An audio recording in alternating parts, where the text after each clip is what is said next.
¿Qué tal? ¿Cómo están? Gracias por estar en Sin embargo al aire y de verdad muchísimas gracias a todos los que estuvieron en el capítulo 3 de Radicales. Si no lo ha visto, véalo, está en el nuevo canal de Sin embargo al aire en YouTube, se llama Estudio B.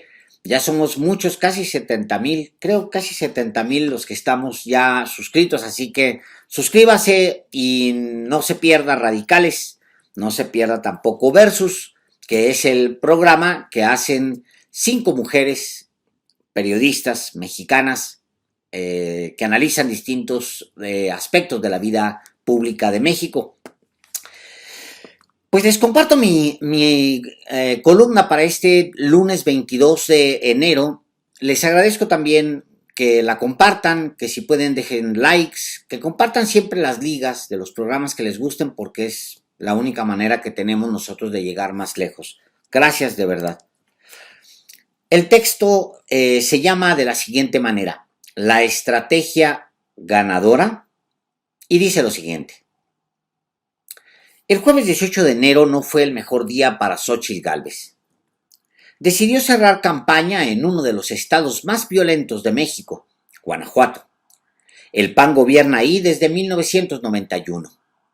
Si hay algo que presumir, pues sería ahí. Son 33 años de administraciones panistas y nadie puede decir que no han tenido tiempo para demostrar que se puede hacer. Yo sí voy a enfrentar a la delincuencia. Tengo las agallas para que vivan en paz, dijo Xóchitl Gálvez. Les llevó su discurso sobre la inseguridad. Y también les llevó mentiras. Dijo, ante una multitud hambrienta de resultados, que Guanajuato tenía una percepción de inseguridad ciudadana más baja que la de la Ciudad de México, citando la encuesta nacional de seguridad pública urbana, la ENSU, que se había publicado ese mismo día. La ENSU no mide la capital, sino las alcaldías, y ni siquiera el promedio, que es de 52.60%, supera a las ciudades guanajuatenses que rascan el piso del 90%. Los medios tradicionales, de los que tanto se queja Xóchitl, no consignaron la mentira ni ese día ni en sus ediciones del día siguiente. El evento en Acámbaro, Guanajuato, fue de apenas unos minutos. No hubo una sola bandera del PRD, no asistió Jesús Zambrano, tampoco estuvieron Alejandro Moreno y Santiago Krill, su coordinador de campaña, y tuvo que conformarse con Marco Cortés, quien sufre uno de sus peores momentos después de revelar el pacto mafioso de Coahuila. En contraste, a la misma hora y en el monumento a la Revolución de la Ciudad de México, a Claudia Sheinbaum la arropaba una multitud, todos los líderes partidistas y hasta Marcelo Ebrard. Además, la acompañaba un discurso robusto donde delineó su proyecto económico marcado por la continuidad, sin aumentos drásticos a los combustibles, sin condonación de impuestos, con más trenes para conectar México y el compromiso de disciplina fiscal, algo que le ha ganado estabilidad al peso y ha dado margen de maniobra al gobierno de Andrés Manuel López Obrador. Un discurso donde reivindica las causas de la izquierda social, que es de donde ella viene. El jueves 18 de enero marca a Xóchitl. Y creo que la mentira le restará fuerza a su estrategia central, que es poner énfasis en la inseguridad. La candidata del PRIAN cae, otra vez, por su propia lengua. Jorge G. Castañeda lo había sugerido semanas antes. Los promocionales están concentrados en ello. Se adelantaron varios medios, pero ya, es claro, la gran estrategia de la oposición será potenciar la violencia y la inseguridad durante el proceso presidencial 2024. Y cuando hablo de la oposición me refiero al PRIAN, que Movimiento Ciudadano no pinta, al menos por ahora. Hace unos días, en Uruapan, en la entidad donde se lanzó la fallida guerra contra las drogas de Felipe Calderón, Xóchitl Gálvez dijo: hay zonas donde gobierna la delincuencia con absoluta impunidad. Lo que vamos a hacer es recuperar el país. Yo me resisto a dejarle a estos jóvenes este país. Yo no quiero que estos jóvenes vivan con miedo el resto de su vida. No es justo para ellos. Va por ahí, pues, independientemente de la mentira de Acámbaro. Lo ha repetido todo enero. Es evidente que, por lo que dicen y tuitean Claudio X González, los intelectuales y sus asesores, le vendieron la idea de que es por la inseguridad. Xóchitl quiere creer que tiene esa carta y que es ganadora, y se la va a gastar. Pero la estrategia tiene, al menos, tres problemas. Uno es que el contraataque se vuelve dulce para Claudia Sheinbaum. Su gobierno en la capital fue exitoso en el combate a la violencia y los números son abrumadores. En la Ciudad de México se tiene para responder con datos que la estrategia de atender las causas, ir a la base social, ha funcionado, empezando con las pensiones y becas lanzadas por Andrés Manuel López Obrador hace más de 20 años. Y es Claudia la que consolida ese resultado, como dicen todos los números. El contraste es justo Guanajuato, que está en manos del PAN desde 1991 y vean cómo está. Lo que vamos a hacer es recuperar el país, dice Xochitl Gálvez. Cualquiera puede decirle, empiecen por recuperar Guanajuato, porque en 3 décadas de partido hegemónico lo volvieron un cementerio. Y aquí abro un paréntesis. Por cierto, a pesar de que ha pasado por distintos procesos electorales desde entonces, Guanajuato no vivió una transición democrática. La entidad fue entregada al PAN por Carlos Salinas de Gortari, como es ampliamente conocido, y desde entonces la gobierna.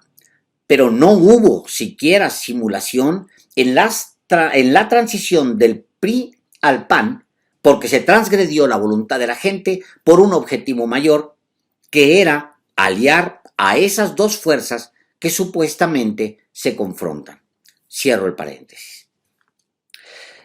El segundo problema de la estrategia de Xóchitl es que los mexicanos tenemos memoria.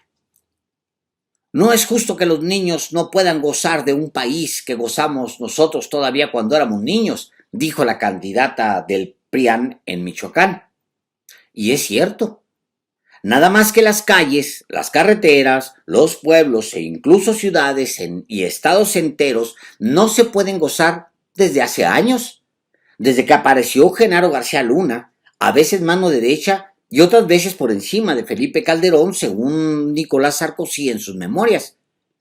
Y justamente él, García Luna, es el tercer problema para que el PRIAN vuelva de la inseguridad una estrategia de campaña. Calderón supo desatar una guerra y casi cualquiera con poder, que se sienta muy macho, puede hacerlo. Sacó un bat del closet y va y golpea al vecino. Lo malo es que el vecino tiene primos, hermanos, hijos y padres y van a responder. Calderón no supo qué hacer con el revire. Lo único que se le ocurrió fue repartir bats en el vecindario. Por eso vivimos una batalla campal homicida de la que se queja Xóchitl. La oposición sabrá cómo sacar el bat y no hay novedad en ello, porque esos son los gobiernos de derecha. Lo que no sabe es cómo resolver el instante posterior al batazo. En todo caso, lo que sabe, y eso lo vimos en el sexenio de Calderón, es sacarle provecho al caos. Los ciudadanos, sigo desagregando el tercer problema de su estrategia, saben que de esa campal no resultó nada bueno. Miles de familias por todo México fueron enlutadas. Luego nos daríamos cuenta que los calderonistas supervisaban y capitalizaban el derramamiento de sangre. Uno de ellos fue precisamente García Luna. Sus negocios formales se vincularon a la violencia que él mismo provocó. Montó oficinas para vender asesorías, estrategias de seguridad entre comillas, software y hardware para espiar o para administrar datos, etc. Esos negocios son los que el gobierno de México le disputa legalmente en una corte de Florida. Pero además están los negocios informales. Pasarle la charola a los narcos dejó ganancias colaterales que hasta ahora nadie ha medido. se calcula en cientos de millones de dólares, según el juicio en Brooklyn, pero nadie sabe dónde están. Imagina, dice la nueva campaña de Xochitl. Quiere que imaginemos un país más seguro donde se pueda dejar la puerta abierta de la casa y no pasa nada. Se burlan a diario de que el presidente ofrece un sistema de seguridad como el de Dinamarca, pero para el tema de seguridad, en sus spots, los opositores del presidente ofrecen Dinamarca. Ni en Estados Unidos, ni en Alemania, ni en España, ni en Francia se puede dejar la puerta abierta de la casa sin que pase algo. Quizás en Japón, no sé, quizás en Dinamarca, pero eso ofrece Xochitl Gálvez. Imagina, dice Xochitl en sus nuevos comerciales, pero imaginar no es opción. Vemos muertos cuando imaginamos. Vemos a Calderón colérico y a Max Cortázar, ahora con ella, pidiéndole a los medios que no publiquen lo que está pasando. Vemos a García Luna cerrando acuerdos con narcos y vemos descabezados y colgados y desaparecidos por todas partes.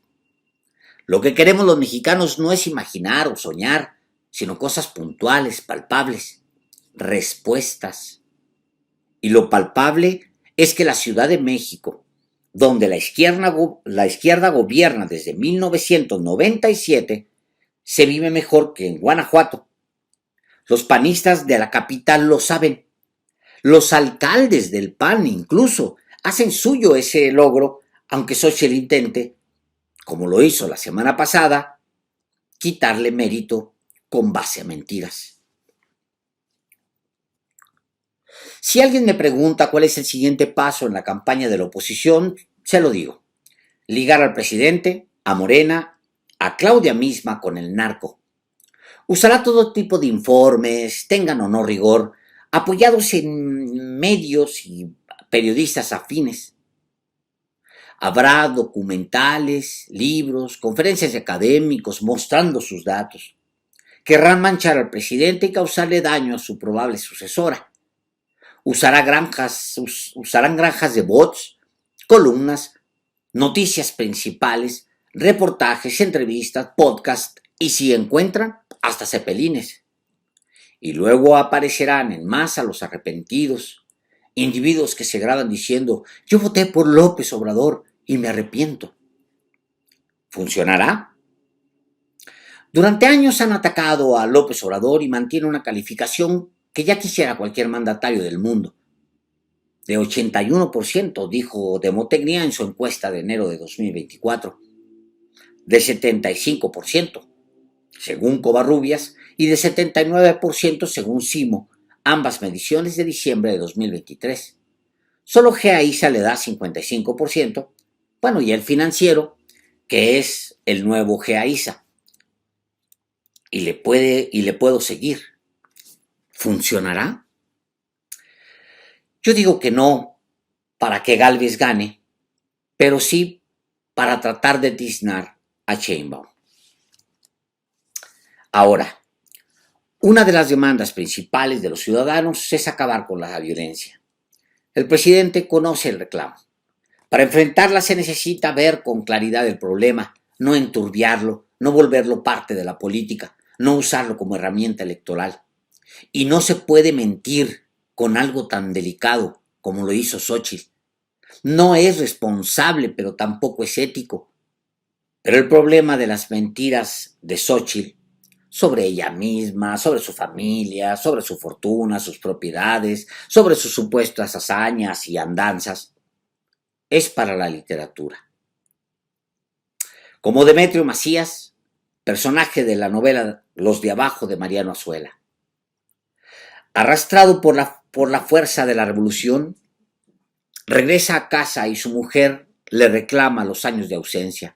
Mira, le dice, ni tu hijo ni el perro te reconocen. ¿Por qué pelean ya, Demetrio? Y él lanza una piedra al abismo para explicar la inercia que lo lleva a ser quien es. Mira esa piedra como ya no se para. Así veo a Xochitl, de mentira en mentira, de medias verdades a historias de ficción, y ya no se para, como una piedra. Quizás necesitó asesoría antes de inventarse su propio personaje. Pero ¿qué más da? La compraron como producto milagro, supuestamente para ganar elecciones y no por lo que podría ofrecer a la literatura o a los ciudadanos. Muchas gracias.